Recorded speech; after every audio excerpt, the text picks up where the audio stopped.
Hello दोस्तों, नमस्कार। दोस्तों, आजकल की जिंदगी इतनी तेजी से चलती है कि हमारा मन कई बार थक जाता है और हम डीमोटिवेट हो जाते हैं। तो दोस्तों, आज की जो यह कहानी है आपकी मनोदशा को सकारात्मक बनाने में मदद करेगी। इस कहानी से आप खुद को मजबूत महसूस करेंगे और अपने लक्ष्यों की ओर बढ़ने के लिए प्रेरित होंगे। कभी कभी हमें जीवन में अकेले ही लड़ने की आवश्यकता होती है।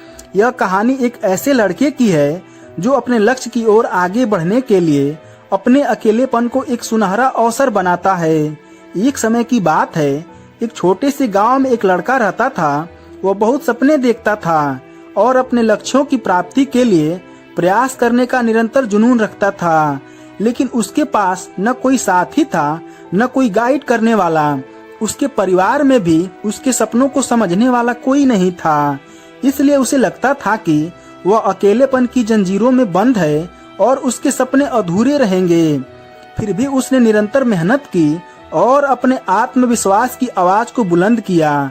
उसकी इच्छा शक्ति और संघर्ष ने उसे सही दिशा में आगे बढ़ने की शक्ति दी। एक दिन उसे अपने गांव के बाहर एक पुस्तकालय का पता चला। वह आश्चर्यचकित हुआ क्योंकि उसे पहले कभी ऐसी जगह नजर नहीं आई थी। धीरे धीरे उसने उस पुस्तकालय के दरवाजे पर कदम रखा। वहां जाकर उसने देखा कि लोग पुस्तकों के बीच खोए रहते हैं और वहां की शांति, पूर्णता और ज्ञान के वातावरण ने उसे संतुष्ट कर दिया। अपनी उत्सुकता को पहचानते हुए उसने निर्णय लिया कि वह पुस्तकालय में समय बिताएगा। धीरे धीरे वह पुस्तकालय की विभिन्न किताबों को पढ़ने लगा और नई दुनिया की खोज में निकल पड़ा। दिन बीतने के साथ साथ उसका ज्ञान बढ़ता गया और वह अच्छे लेखकों और दर्शकों के साथ रिश्ते बनाने लगा। इसी के साथ उसने लिखने का भी मन बना लिया।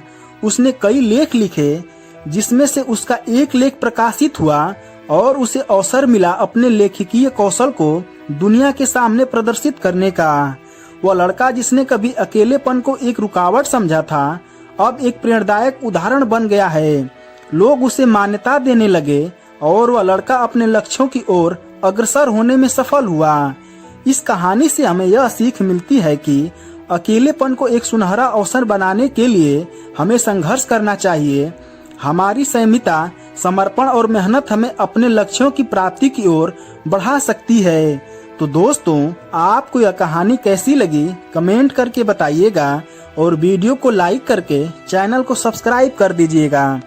धन्यवाद।